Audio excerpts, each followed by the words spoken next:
Over the weekend against the Arizona Cardinals, we saw quarterback Baker Mayfield go down with a very bad-looking left shoulder injury, and this was a very concerning injury right from the get-go because not only did it look very bad, but Mayfield has in fact been dealing with a left shoulder injury since week 2.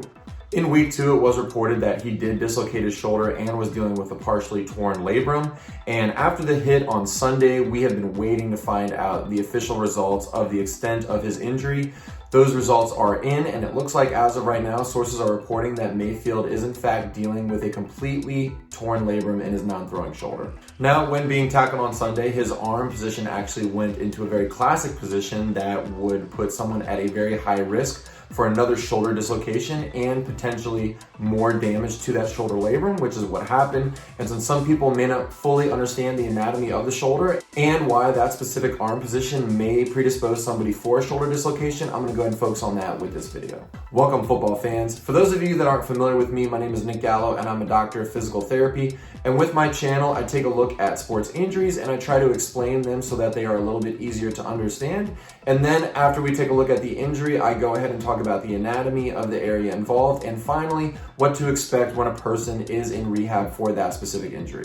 If you like today's video and you find it informative, please hit that thumbs up and subscribe to the channel because I will be making more videos in the future regarding sports injuries, rehabilitation, and other physical therapy related content. Also, if you have any comments or questions, please leave those in the comment section below. Now here we can see on the play that Mayfield is sacked on. He's scrambling and JJ Watt is going in for the hit, and as he's pulling him down, Mayfield's left arm seems to be in a very awkward position as he hits the turf. Now here I have a model of the shoulder joint, and so in order to form the shoulder joint, you're going to have this arm bone here, which is known as the humerus. This is going to come on up and it's going to articulate with the scapula, or the bone that we often associate with as the shoulder blade, right in through here in a bone that is known as the glenoid fossa.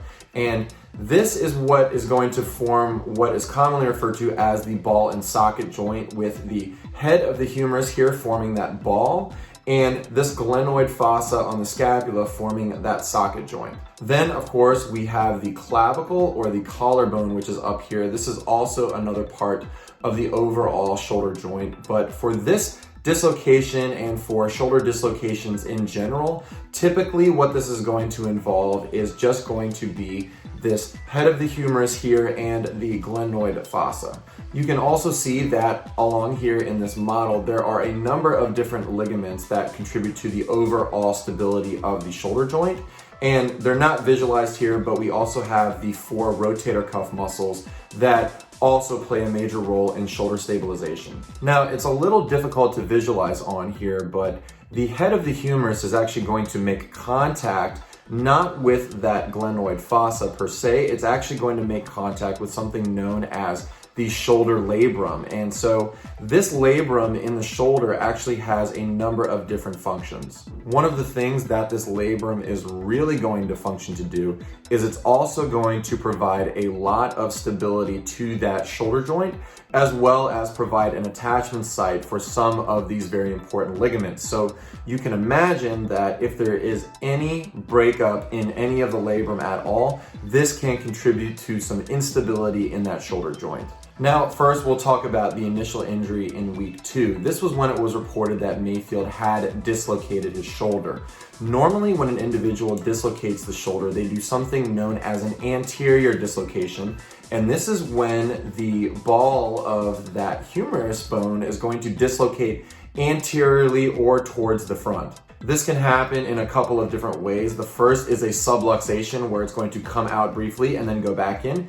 And then another one that we see a lot of and requires it to be relocated in the joint. This is when that ball is going to come completely out of the joint and it's going to remain there until it is relocalized by a health professional. Now, when this happens, take a brief look at what happens to that labrum there. As something comes out and it goes down like this puts a lot of pressure on that labrum as well as the other structures in the shoulder. So this can lead to that partial labral tear, which is most likely what happened to Mayfield in week 2. So since Mayfield was already dealing with a partial tear in that labrum, when he went to go get hit by JJ Watt over over the weekend, this most likely was the straw that broke the camel's back and resulted in that complete labrum tear. Now, it's really important that we look at the position of Mayfield's arm when he was hit by J.J. Watt. Now, the most common position for a person to dislocate their shoulder is when their arm is in abduction, which is when the arm is going to be going out to the side like this,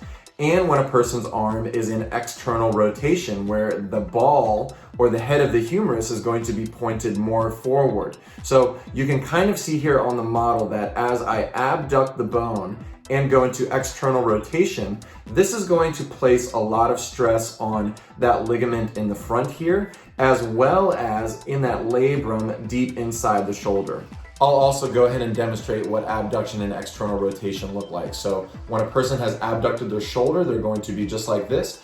And then when they go into external rotation, that's when the arm is going to be this way. So when we saw Mayfield fall with his arm in this position while getting sacked, this is an extremely risky position for the shoulder, and this is absolutely what led to that other dislocation. And most likely at this moment, this is when that complete labral tear happened. When we are talking about a complete labrum tear, this is when that labrum is actually going to be pulled off of the bone completely. And sources are also saying that he has some sort of fraying along some other sections of that labrum. When we're talking about fraying, this essentially means that that surface is no longer smooth enough for that head of the humerus to glide over. So he does have some damage to some other areas of that labrum, and it sounds like, according to sources, he is dealing with that part of the labrum being completely pulled off of the bone as well. Now, the talk of the week is that Mayfield plans on playing and really wants to play in this Thursday's game. So I'll talk about briefly as to the timeline and what we should expect with this injury moving forward. For a shoulder dislocation, this absolutely can be treated non-operatively, as well as that labral tear. When we see somebody for a shoulder dislocation, if this is a first-time dislocation in that person's shoulder, then the person is going to be immobilized for a period of weeks. Since he is a recurrent dislocator in this particular shoulder, now he can begin rehab right away, and according to Mayfield, he has been working with a physiotherapist, which is another name for a physical therapist, to determine what he can do in order to play on Thursday.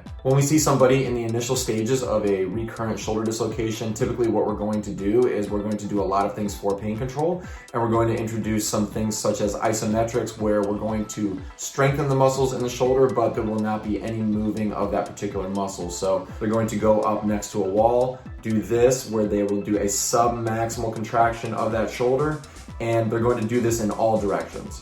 And of course, during this time frame, we're going to work on the range of motion, but to the person's tolerance. So we're going to be very careful and essentially work them through a pain-free range of motion. We're doing all of this while, of course, worrying about pain control. So during this time, we're doing everything we can to decrease the inflammation in the affected area.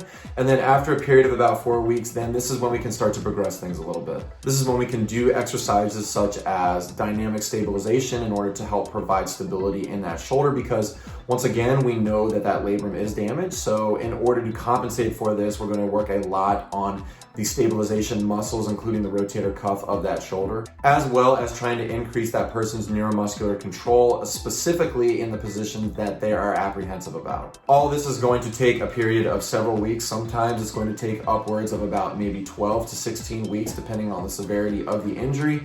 And finally, after that, that's when we're going to return that person to their activity. One thing I would particularly like for to be introduced for Baker Mayfield is that when he is being pursued by defensive ends or defensive linemen or anybody trying to hit him, that when he falls, he learns not to stick that arm out like this. This usually is a very dangerous position for anybody really that's going to fall to the ground. We call this injury falling on an outstretched hand, or a foosh injury for short. You can imagine that as somebody slips and falls, as they go to put their arm or their hand down to try to brace for that fall, all the force is going to be going through the hand, the wrist, the arm, the shoulder. So this really does predispose somebody for a lot of different injuries to the upper extremity. So that's something I would absolutely introduce if I were seeing Mayfield right now. Since Thursday is also a quick turnaround for Mayfield, I would anticipate that if he is going to play in that game, then they're going to provide some sort of brace on that non-throwing shoulder so that it does not go into those provocative positions such as abduction and external rotation. In fact, there was one time that I saw an athlete who was a football player and they actually dislocated as well. And this person was fitted for that because they opted to not have surgery. And of course, they didn't want to miss any games. Now, this progression I've seen work very well in my own personal experience, but of course, Thursday to play in an NFL game is a very quick turnaround. So as of right now, it seems that Mayfield's status is uncertain for that game, but if things happen to change, I'll be sure to update everybody in the comment section. And that's it as of right now regarding Baker Mayfield's most recent shoulder injury. Once again, thank you very much for watching today's video. I really appreciate it. If you like this content, please subscribe to the channel because I will be making more videos in the future. Thanks for tuning in, and I'll see you next time.